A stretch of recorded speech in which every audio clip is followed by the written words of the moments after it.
Hello అండి, అందరికీ నమస్కారం. ఈరోజు నేను వినిపించబోయే కథ ఆనందమే అందం. కథ రచయిత శ్రీ పురిగళ్ళ శ్రీనివాసరావు గారు. నేను సునీత. Welcome to Telugu Kathalokam. సరళ వేగంగా పరుగులాంటి నడకతో ఎక్కడికో వెళ్తోంది. ఆమె మొహంలో దుఃఖం, బాధ స్పష్టంగా కనిపిస్తున్నాయి.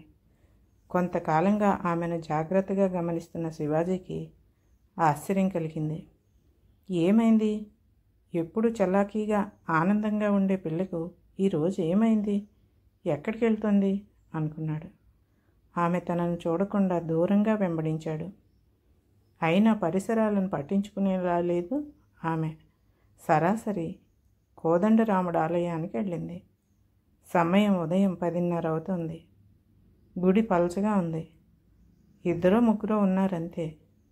ఆమె ఇవేమీ గమనించకుండా సరాసరి రాముల వారి విగ్రహం ముందు నిలబడింది. తన దైవం శ్రీరాముని చూసిన వెంటనే ఏడుపు వచ్చింది ఆమెకు. ఆమె స్వామికి ఏదో చెప్పుకుంటున్నట్లు స్పష్టంగా తెలుస్తూనే ఉంది. స్వామికి తన బాధ చెప్పుకున్నాక కళ్ళు మూసుకుని తనకు వచ్చిన స్తోత్రాలు చదువుతోంది. ఆమెని తదేకంగా గమనిస్తున్నాడు శివాజీ. సరళ అంత అందగత్తేమీ కాదు. 5 అడుగులకు మించిన పొడవు, సమంగా ఉన్న శరీరం, చామన ఛాయ రంగుతో చాలా మామూలు చీర కట్టుకుని జడ వదులుగా వేసుకుని నిలబడ్డ సరళను చూసిన శివాజీ పెద్ద అందగత్తి కాకపోయినా సాంప్రదాయంగా కళగానే ఉంది అనుకున్నాడు. 1-2 సార్లు మాత్రం స్వామిని చూసి ఆమెని గమనిస్తూ కాస్త దూరంగా నిలబడ్డాడు. కాసేపటికి తీర్థం, శటగోపం తీసుకుని మండపంలో కూర్చుంది సరళ. ఒంట్లో సత్తువ లేనట్లుగా స్తంభానికి ఆనుకుని కూర్చుని ఉంది. అప్పుడు పలకరించాడు శివాజీ. ఏం సరళ, మీ దేవుడితో ఏం మాట్లాడుతున్నావు అంటూ వాతావరణంలోని గంభీరతను తగ్గించడానికి ప్రయత్నించాడు. ఒక్క క్షణం ఉలిక్కిపడి అంతలోనే సర్దుకుని, రా బావా, ఎంతసేపు అయింది వచ్చి అని జరిగి చోటిచ్చింది. ఆమె ప్రక్కనే కూర్చుంటూ మళ్ళీ తన ప్రశ్నను అడిగాడు. ఒక్క క్షణంలోనే తమాయించుకుని, నాకు నా దేవుడికి 1,00,000 ఉంటాయి, అది మా ఇద్దరి మధ్యనే ఉంటుంది అని మామూలుగాను కాస్త హాస్యంగాను అంది. నాకు తెలుసులే కానీ ఆ దేవుడు నీ సమస్యను తీర్చమని నాకు చెప్పాడన్నాడు శివాజీ. ఏం చెప్పాడేంటి అంది. ఈ వయసులో ఆడపిల్లలు ఏం కోరుకుంటారు? ఒక అందమైన రాజకుమారుడు వచ్చి తనను అందమైన గుర్రం మీద ఎక్కించుకొని తీసుకుని వెళ్ళాలి అనే కదా. ఆ ప్రయత్నం మీదే ఉన్నానని మీ స్వామికి చెప్పాలే అన్నాడు. పకపక నవ్వేసింది సరళ. నేను నా రాముడిని కోరింది రాజకుమారుని పంపమని కాదు, అందుకని తమరేమీ వెతకనవసరం లేదు అంది. మరి? ప్రశ్నార్థకంగా చూశాడు శివాజీ. నిన్న మా పెదనాన్న మా ఇంటికి వచ్చాడు బావా. రావడం మా నాన్నకు బాధ్యత లేదని, ఎదిగిన ఆడపిల్ల కళ్ళ ముందే తిరుగుతూ ఉంటే పట్టించుకోవటం లేదని, ఆ పిల్లకి అన్యాయం చేస్తున్నాడని అంటూ సరళని ఇలా మోడులాగా ఉంచేస్తావా అని నిలదీశాడు. పాపం నాన్న అమాయకుడు. వాళ్ళ అన్నయ్య అంటే గౌరవం, భయం కూడాను. చూస్తున్నాను అన్నయ్య అని తప్పించుకునే ప్రయత్నం చేశాడు. ఆయన వదిలితేగా. నువ్వేం చూడనవసరం లేదు. చక్కని సంబంధం చూశాను. అబ్బాయిది మన దగ్గర గ్రామమే. బాగా ఐశ్వర్యవంతుడు. పొలం 10 ఎకరాల పైమాటే. సంపాదనకి ఏమీ లోటు లేదు. పాపం అతని భార్య పోయి 1 సంవత్సరం అయింది. 2 సంవత్సరాల పాప. మంచి సాంప్రదాయము, ఓర్పు ఉన్న పిల్ల కోసం చూస్తున్నాడు. రూపం, కట్న కానుకలు ఏం పట్టించుకోడు. నాకు వెంటనే మన సరళ జ్ఞాపకం వచ్చింది. మాఘమాసం వచ్చిన వెంటనే మనం వెళ్ళి మాట్లాడదామా? నా మాట అంటే అతనికి ఎంతో గురి. తప్పకుండా ఒప్పుకుంటాడు. ఇంకా 35 సంవత్సరాలు కూడా నిండలేదు. ఇంతకంటే మంచి సంబంధం మన సరళకు తేలేము. ఇదే ఖరారు చేద్దామన్నాడు ఆయన. తనతో మాట్లాడతానన్నయ్య అన్నాడు నాన్న. నీ మొహం అదేం చెప్తుంది? నా పెళ్ళి చెయ్యి నాన్న అని అడుగుతుందా ఏంటి? మనమే నిర్ణయించాలి. నువ్వు ఇంకేం మాట్లాడుకో, అన్నీ నేను చూసుకుంటాను. సరళంటే నాకెంతో అభిమానం. అందుకే చెప్తున్నాను. నాకు అర్జెంట్ పని ఉంది, మళ్ళీ వారంలో వస్తానంటూ వెళ్ళిపోయాడు. నాన్న ఏమీ అనలేదు, అనడు కూడా. నీకు తెలుసు కదా బావా, ఆయన ఎంత అమాయకుడు.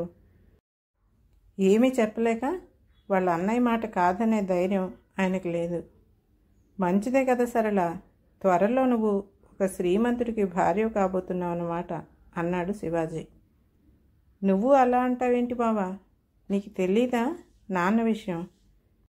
పెదనాన్న మా పొలం చూసుకుంటున్నాడు కాబట్టి మాకు ఇబ్బంది లేకుండా నడిచిపోతోంది ఇల్లు. అమ్మ ఆయనను కంటికి రెప్పలా కాపాడింది. ఆమె ప్రేమలో రక్షణలో ఆయన జీవితం బాగానే గడిచింది. కానీ పోయిన సంవత్సరం అమ్మ పోయినప్పటి నుంచి ఆయన మరీ పిచ్చివాడిలా తయారయ్యాడు. అమ్మలా కాకపోయినా నాకు చేతనైనంత వరకు శ్రద్ధగా నాన్నను చూసుకుంటున్నాను. ఆయనకు వేళకు అన్నీ అందివ్వటం, భోజనం పెట్టడం, మందులు ఇవ్వటం అన్నీ నేనే చూసుకుంటున్నాను. డబ్బు దశకం కూడా నాదే బాధ్యత. ఆయన నాకు తండ్రి కాదు బావా, నా కొడుకు. పెద్దవాళ్ళు ఇచ్చిన కాస్త పొలాన్ని ఆవులను చూసుకుంటూ ఉంటే మా జీవితాలు గడిచిపోతాయి. నేను పెళ్లి చేసుకుని వెళ్ళిపోతే నాన్న ఏమవుతాడు? ఈ ఊళ్ళో నాకు వచ్చిన లోటు ఏమీ లేదు. పెళ్లి చేసుకోకపోతే బ్రతకలేనా? హాయిగా బ్రతుకుతాను బావా. ఆ రాముడి దయ వలన నేను ఇలాగే ఉండిపోతాను. ఈ విషయంలో మా పెదనాన్నే కాదు ఎవ్వరూ నన్ను ఒప్పించలేరు. ఎట్టి పరిస్థితుల్లోనూ నాన్నను వదిలేళ్లే ప్రశ్నే లేదు. అదే రాముణ్ణి ప్రార్థించాను. మా నాన్న నుండి నన్ను దూరం చేయవద్దని, నాకు దృఢంగా నిలబడే ధైర్యాన్ని ప్రసాదించమని. అంతేకాని నువ్వు చెప్పినట్లు రాజు కోసమో కాదు, రాకుమారుడి కోసమో కాదు. ఆమె స్వార్థరాహిత్యం, తండ్రి మీద ఉన్న ప్రేమ, బాధ్యతల పట్ల ఉన్న శ్రద్ధ అన్నీ తెలిసినవే అయినా క్షణంలో ఆమె మీద ఎంతో గౌరవం పెరిగిపోయింది శివాజీకి. నిన్ను మనసారా అభినందిస్తున్నాను సరళ. ఆడపిల్లలందరూ నీలాగే ఉంటే ఈ సమాజం స్వర్గం అవుతుంది. నువ్వు అనుకున్నది తప్పకుండా సాధిస్తావు. మనిద్దరం పవిత్రమైన దేవాలయంలో కూర్చున్నాం. ఇంతకంటే మంచి చోటు ఉండదు. నిన్ను మనస్ఫూర్తిగా అడుగుతున్నాను, నన్ను చేసుకుంటావా సరళ అన్నాడు. అదిరిపడింది సరళ. బావా, హాస్యానికి కూడా అటువంటి మాటలు అనవద్దు. నువ్వెక్కడా నేనెక్కడా? అందము, చదువు, మంచితనము, ఐశ్వర్యము ఉన్న నీలాంటి వాడికి చక్కనైన అందమైన చదువుకున్న అమ్మాయి లభిస్తుంది. నాలాంటి అమ్మాయి కాదు. నువ్వే కాదు బావా, మీ కుటుంబంలో అందరూ చాలా బాగుంటారు. ముఖ్యంగా మీ వదిన ఎంత బాగుంటుందో. ఆమెకు తోటికోడలుగా తగ్గ అమ్మాయిని తీసుకురా. సానుభూతితో నన్ను చేసుకుంటున్నానని అన్నా రేపైనా నువ్వు బాధపడతావు. నాకు అటువంటి అత్యాశ కలలో కూడా లేదు బావా. నేను వస్తానంటూ లేవబోయింది. చనువుగా చేయి పట్టుకుని ఆపాడు శివాజీ. నీ విషయం నువ్వు చెప్పావు, నా విషయం కూడా చెప్తున్నాను విను. నీకు తెలుసుగా మా అమ్మ నాన్న ఎంత మంచివాళ్ళో. ఊళ్ళో అందరికీ వాళ్ళంటే గౌరవమే. నన్ను అన్నయ్యను ఎంతో ప్రేమగా పెంచారు. మేం బాగా చదువుకుని మాస్టర్ డిగ్రీ తెచ్చుకున్నాం. కానీ మా ఇద్దరి భావాలు పూర్తిగా విరుద్ధం. పెద్ద ఉద్యోగాలు చేయాలని, అమెరికా లాంటి దేశంలో ఉండాలని అన్నయ్య కోరిక. కష్టపడి ఆ కోరిక సాధించాడు. మన ఊరన్నా, మా పొలం అన్నా, వ్యవసాయం అన్నా నాకు చాలా ఇష్టం. జీవితాంతం ఇక్కడే ఉండిపోవాలని, మా పొలాన్నే కాకుండా ఈ గ్రామాన్ని కూడా బాగా అభివృద్ధి చేయాలని నా ఆశయం. అందుకనే ఎంఎస్సి అగ్రికల్చర్ చేశాను. అది అయిన వెంటనే నాన్నకు అసిస్టెంట్గా చేరిపోయాను. ఆయన అనుభవంతో, శ్రద్ధతో అందుకున్న వ్యవసాయ జ్ఞానాన్ని ఆకళింపు చేసుకున్నాను. 2 సంవత్సరాల నుండి నాన్న ఎక్కువగా పొలంలోకి రావటం లేదు. నేనే చూసుకుంటున్నాను. కొన్ని మార్పులు చేసి ఆదాయం పెంచగలిగాను. ఎంతో ఆనందంగా, తృప్తిగా జీవనం గడుస్తుంది. నేను కొద్దిమంది నా స్నేహితులు ఈ గ్రామాన్ని అభివృద్ధి చేసే పనిని మొదలుపెట్టాం. వీటన్నిటి వలన నాకు తీరికే తక్కువ. అన్నయ్య తన క్లాస్మేట్నే ఇష్టపడి పెళ్లి చేసుకున్నాడు. మా వదినది అపురూపమైన సౌందర్యం. బాగా ఉన్నవాళ్ళు.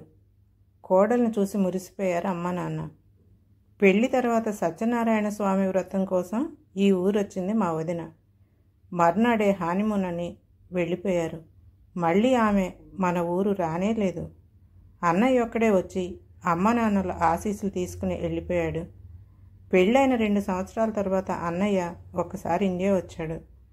కొడుకు కోడల కోసం ఆత్రంగా ఎదురు చూస్తూ ఎన్నో పిండి వంటలు చేసింది అమ్మ. కానీ ఒక్కరోజే ఉంది మా వదిన. ఎవరితోనూ ఏం మాట్లాడలేదు. ముభావంగా ముళ్ళ మీద ఉన్నట్లుంది. ఈ ఊళ్ళో నేను ఉండలేను, మా నాన్నగారి దగ్గరికి వెళ్ళిపోతానని వచ్చిన మరుసటి రోజే వెళ్ళిపోయింది. అన్నయ్యకి ఎంతో కోపం వచ్చింది, కానీ అమ్మ నాన్న వారించారు. నిజమే కదా బాబు, ఆ అమ్మాయి పాపం ఎప్పుడూ పల్లెటూళ్ళలో ఉండలేదు. తనకిక్కడ కష్టమే, మనమే అర్థం చేసుకోవాలని అన్నయ్యని కూడా పంపించేశారు నాన్న. 2 రోజుల తర్వాత అన్నయ్య వచ్చి 1 వారం రోజులు ఇక్కడే ఉన్నాడు. మా కోసం కారు కొన్నాడు, ఇంటి సౌకర్యాలు పెంచాడు. నన్ను పొలం తీసుకెళ్ళి, శివాజీ నువ్వు చాలా తెలివైన పని చేశావు, ఊళ్ళోనే ఉండిపోయావు, అమ్మ నాన్నతోనే ఉన్నావు. నేను అంత దూరం వెళ్ళి ఆత్మీయులందరికీ దూరమై బావుకున్నదేంటో నాకే అర్థం కావటం లేదు. కానీ వెనక్కి రాలేని పరిస్థితి. అనుభవంతో చెప్తున్నాను. నువ్వైనా అమ్మ నాన్నలకు ఒక మంచి కోడల్ని తీసుకురా, మన ఇంటికి చక్కని ఇల్లాలను తీసుకురా. ఈ ఊరిని, మన భావాలను, మన పెద్దలను గౌరవించే ఒక మంచి అమ్మాయిని తీసుకురా. పై మెరుగులకు లొంగిపోకు. భగవంతుడి దయ వలన మనకు డబ్బుకేమీ లోటు లేదు. నేను ప్రతి నెల $1000 పంపిస్తాను, దేనికైనా వాడుకో. నీకు అవసరం లేకపోతే ఊరి బాగు కోసం ఖర్చు పెట్టు. ప్రత్యక్షంగా నేనేం చేయలేకపోయినా పరోక్షంగా ఎప్పుడూ నీతోనే ఉంటాను. ముఖ్యంగా మనల్ని ఇంత వాళ్ళని చేసిన అమ్మా నాన్నలను సుఖపెట్టు అని కన్నీళ్లు పెట్టుకున్నాడు. నువ్వు ఇంతగా చెప్పాలా అన్నయ్య? తప్పకుండా నువ్వు చెప్పినవన్నీ చేస్తానని మాట ఇచ్చాను. నా మనసులో ఉన్న మాట కూడా ఇదే. వదిన ప్రవర్తన చూశాక, మా స్నేహితుల కష్టాలు విన్నాక నేనేం చేయాలో స్పష్టంగా అర్థమైంది. అప్పటి నుంచి నీకు తెలియకుండా నిన్నే చూస్తున్నాను సరళ. చూసే కొద్దీ నాకు ఎంతో ఆనందము, నీ మీద ఎంతో ఇష్టము కలిగాయి. నీ ప్రవర్తన, నీ మంచితనము, నీ దైవభక్తి, మీ నాన్న మీద నీకున్న ప్రేమ, ఆయన పట్ల నువ్వు చూపిస్తున్న శ్రద్ధ నన్ను ముగ్ధుని చేశాయి. చెప్పు సరళ, నా భావాలను, నా ఆశయాలను అర్థం చేసుకుని నా వెంట ఉండి నన్ను ప్రోత్సహిస్తూ మా అమ్మా నాన్నలను ప్రేమగా చూసుకుంటూ ఉండటానికి నీకన్నా మంచి అమ్మాయి నాకు దొరుకుతుందంటావా? వదినను చూసే కొద్దీ నాకు ఆమెలో అందం కాదు, వికృత రూపం కనిపించసాగింది. నువ్వు సినిమా హీరోయిన్లా ఉండకపోవచ్చు, కానీ నీ మొహంలో ఆకట్టుకునే సౌమ్యత నాకు ఎంతో అందంగా కనిపిస్తోంది. ఈరోజు అనుకోకుండా ఇలా దైవ సన్నిధిలో కలిసి మనసు విప్పి మాట్లాడుకునే అవకాశం వచ్చింది. ఇది ఆ భగవంతుడి సంకల్పమే. ఏదో సినిమా పాటలో అందమే ఆనందం అని పాడారు కదా, అందం ఆనందం కాదు సరళ, ఆనందమే అందం. తన ప్రేమతో కుటుంబానికి ఆనందం పంచే అమ్మాయే నిజమైన అందగత్త. ఏమంటావు సరళ? మీ నాన్న కూడా మనతోనే ఉంటారు, నన్ను పెళ్లి చేసుకుంటావా అని ప్రేమగా అడిగాడు. అతని కేసు ఎంతో ఆనందంగా చూసింది సరళ. లేచెల్లి రాముడికి నమస్కారం చేసింది. తరువాత శివాజీ పాదాలను తాకి కళ్ళకద్దుకుంది. ఎంత వేగంగా గుడికొచ్చిందో అంతే వేగంగా వెళ్ళిపోయింది. ఈసారి ఆనందంతో, కృతజ్ఞతతో, సంతోషంగా ఆమెనే చూస్తూ గుడి గంట మోగించాడు శివాజీ. కథ సమాప్తం. ఈ కథ కనుక మీకు నచ్చినట్లయితే లైక్ చేయండి, షేర్ చేయండి, మరియు సబ్స్క్రైబ్ కూడా చేయండి.